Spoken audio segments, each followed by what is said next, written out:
disgusting because there are people who probably walk away from his stuff thinking there really are commies under the bed. Right. You know, like, they're out there. Which side are you on? Which side are you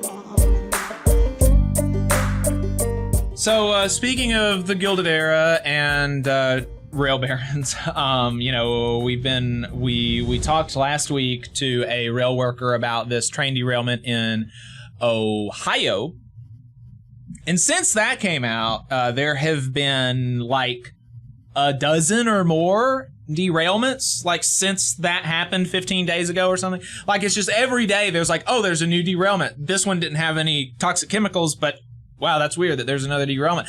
And look, this one did have toxic chemicals. There was one that had toxic chemicals like in Texas or something, right? Not to the extent of the Ohio one, but still, like, wow, that's weird. And then just yesterday it started being circulating that, like, oh, this actually happens all the damn time. This is actually a super common occurrence, trains derailing, that there were, what was it that you said, Adam, 1,700 last year? I believe actually it's a 1,700 a year. Like that's, I believe that's like the common thing. The average is roughly that's 1,700 wild. accidents per year. That's totally wild. And,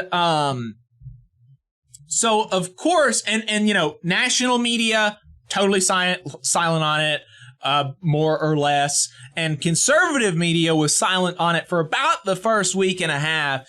And they've hooked on to a couple of stories that they think that they can go with to try to protect the bosses from, you know, from being held accountable for this. Yeah, I mean, it's one of those, like, do you want to get attention for it? Because sometimes it's better that issues don't even get covered by some of this media, because it's like, do you want ignorance or do you want misinformation? Right. Yeah, false consciousness or something. Yeah, so let's see what Tim Pool is saying about this derailment. All right, let me get this guy lined up here. Or County, North Carolina in early December, damaging equipment in what local authorities called a targeted attack that cut off power to more than 45,000 people. So how is it that we are suggesting it is accidental? We have right here direct statements in the press.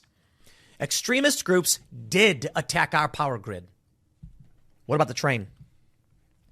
Remember when It's Going Down, the far left extremist website, gave instructions on how to derail trains? And now trains are derailing and they're full of chemicals and they're exploding. I missed that memo. Yeah, I don't know. Trains derail, man. Yeah, you don't know. They really do. Correct. So what can be said? Is it a network of terrorists that are attacking our grid? It may be. It may be. But what can you do with this information? Here's the good part. Whether or not it's true is not what matters. Though it does play a role. If it's true that there is a network of extremists sabotaging U.S. infrastructure, then oh boy. I would argue that you should increase the amount of guns. Now, is there a network of lizard people intentionally causing train accidents just to make Norfolk Southern look bad? Is it possible? It doesn't matter if it's true or not. But you need more guns. Could you imagine? For $29.99 per month, I have an annual subscription, you know, $29.99 per month, or annual subscription of $500, and you could get the answers to those questions. There's a resolution. The resolution to the issue of trains derailing because of bad brakes and outdated infrastructure. And deregulation for 6 decades within the transportation industry. How do you fix that, Tim Pool, Mr. Tim Pool? Well, buy a gun. Buy a gun. That's his answer. Buy a gun. Buy a gun.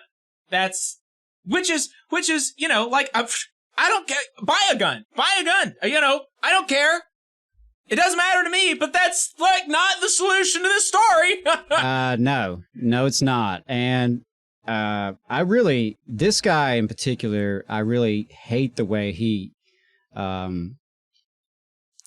he spreads a lot of misinformation about anti-fascists and pretending as if there's this like shadowy cabal of terroristically inclined leftists out there just committing all sorts of violence and mischief and sabotage. And I mean, it's just disgusting, because there are people out there who actually listen to this guy and take him seriously. And, you know, there are people who probably walk away from his stuff thinking there really are like commies under the bed. Right. You know, like they're out there, you know, and that just, that you talk about evil, that's evil, because this crazy. Motherfucker knows he's lying to people. He knows he's bullshitting people and getting money off of it and confusing people and getting people riled up over bullshit. And it just, And the funny thing is, in the majority report covered this other clip, and maybe I should have pulled the other clip, but I didn't want to exactly cape a lot of what they covered.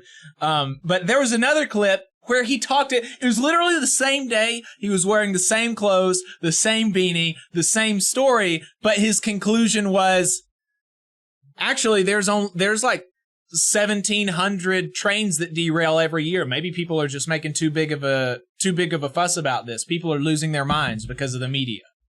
You know, this isn't Chernobyl.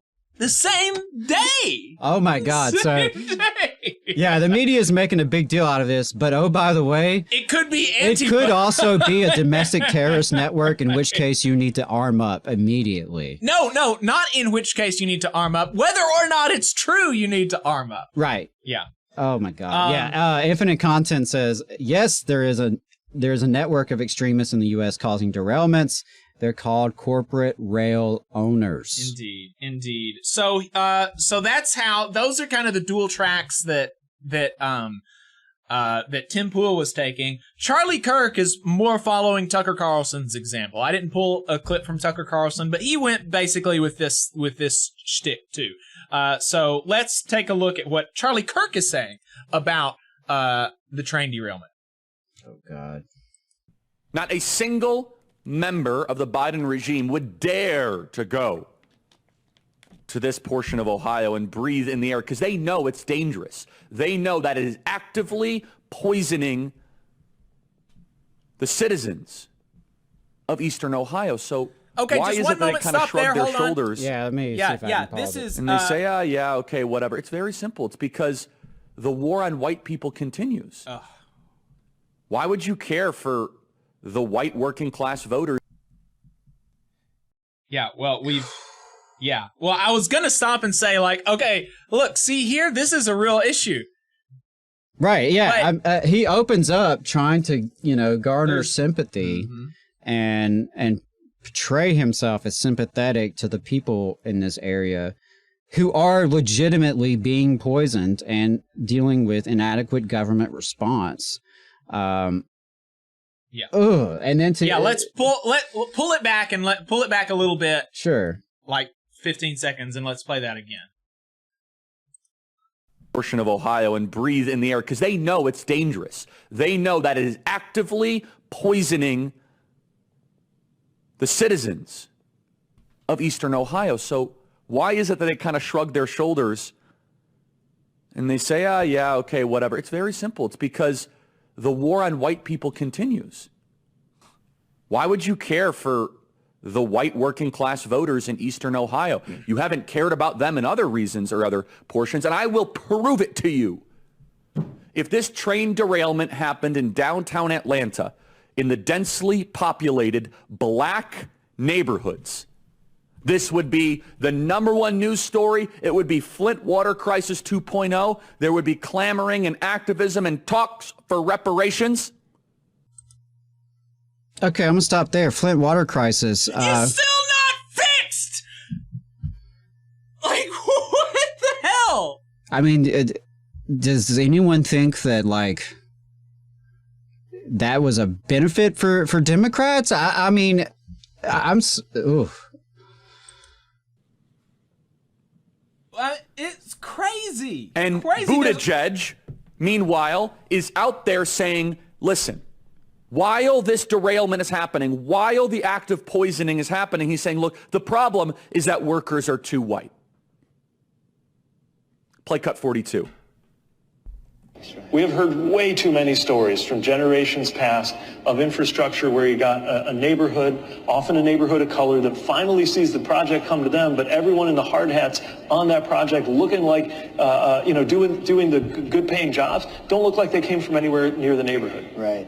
You can build community wealth that will help close wealth gaps in this country if we can tear down those barriers. But that happens at the delivery level.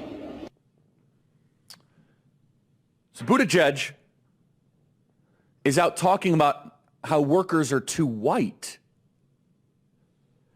For the last couple of years, I have been warning about this crusade against white people, and people shrug their shoulders and say, oh, Charlie, why does that matter? I could tell you why it matters. When there's a crisis now and the leaders hate working class whites, they're not going to scramble to save your life. They'll lie to you and tell you to go back home while you're poisoned. That's insane. It is. I mean, it's you can see the division being fostered right there, because the truth is that, of course, politicians of both parties don't give a damn about working class people, whether you're white or black or not. Mr. Anderson in the comments brought up Jackson, Mississippi. Yep. Water situation there's not fixed. Oh, wait, by any means. Hold on, Adam. You must be mistaken, because Charlie Kirk just told me that whenever bad things happen to black people, they get fixed automatically. And not only do they get fixed, they get talks of reparations. That's what Charlie Kirk told me. Meanwhile, in reality, not only has it not been fixed in Jackson, the Mississippi legislature is trying to essentially gut the power of Jackson, Mississippi as a city. I mean, and I don't know all the details yet. I've got a couple of things to look into on that, but Mississippi, the white power structure in Mississippi is seizing on this crisis to make things worse. But yeah, to hear Charlie Kirk tell it, well, it was a bunch of black folks, so surely the Democrats are going to show up and fix everything and hand out checks to everybody and be on the TV every day doing this. I don't know. Removed from reality. Right, yeah. It's just objectively false. This is a narrative that is objectively, demonstrably, provably false. And even the thing divisive. Even the thing about Pete, right. As much as I mean, and I have real vitriol for Pete. I mean, there are things about that man that just disgust me. Mm-hmm. But that was definitely a disingenuous interpretation of his comments. Right. Granted, Pete was being disingenuous, but that's because literally everything that comes out of his mouth is disingenuous. Right. But he didn't say that was the problem. So yeah, it's just really disgusting. And there again, there are people listening. I mean, that's a conservative thing, that people who build our communities should be from our, it should be when we create wealth, the people from our communities are the ones that are building that wealth and that are gaining from that wealth. I mean, local jobs is like a big thing. Right. Absolutely. And like the idea that, Pete's saying it, so it must be bad. I mean, it's so like, and we have sympathy for the argument about how like this diversity, equity, and inclusion and all this bullshit, diversity stuff from management is bullshit. It's just stuff to paper over divisions, to paper over worker organizing to get you to shut up. Right? And we have a lot of sympathy for that. And we actually just talked to Julia Rock a couple of weeks ago, who reported on the National Restaurant Association, the other NRA, just talked about how they actually said, hey, you know what you should do to get your, dumb workers to get their fill of justice? You should create sustainability committees. You should create diversity committees so that they can feel empowered. Like, there's a critique there. There's a real critique there, but the real critique actually reveals, like, who the people pulling the strings are, and it's the capitalists, and he doesn't want you to know that it's the capitalists, it's the people that are writing checks to fund his show that are behind the scenes, that are pushing all of this nonsense on you. He wants you to think that it's black people. Right. I mean, you have this, like, neoliberal identity politics, and both the Democrats and Republicans both use it. They're just two sides of that coin, right? They respond to each other, they build off each other, and they just pile bullshit on top of each other. I think those people do real harm. You know, Absolutely. The Charlie Kirks of the world, I think, are doing legitimate harm to people by poisoning our intellectual environment. He's a fucking intellectual polluter. You just saw a clip from the Valley Labor Report. We are live every Saturday morning from 9:30 a.m. till 12:30 p.m. And we pride ourselves on keeping all of our content free to everybody so that we can talk to as many working folks as possible. If you support the work that we're doing, you think that it's important, you think that it's good, then consider making a monthly contribution to the project, and you can do that on our website, tvlr.fm.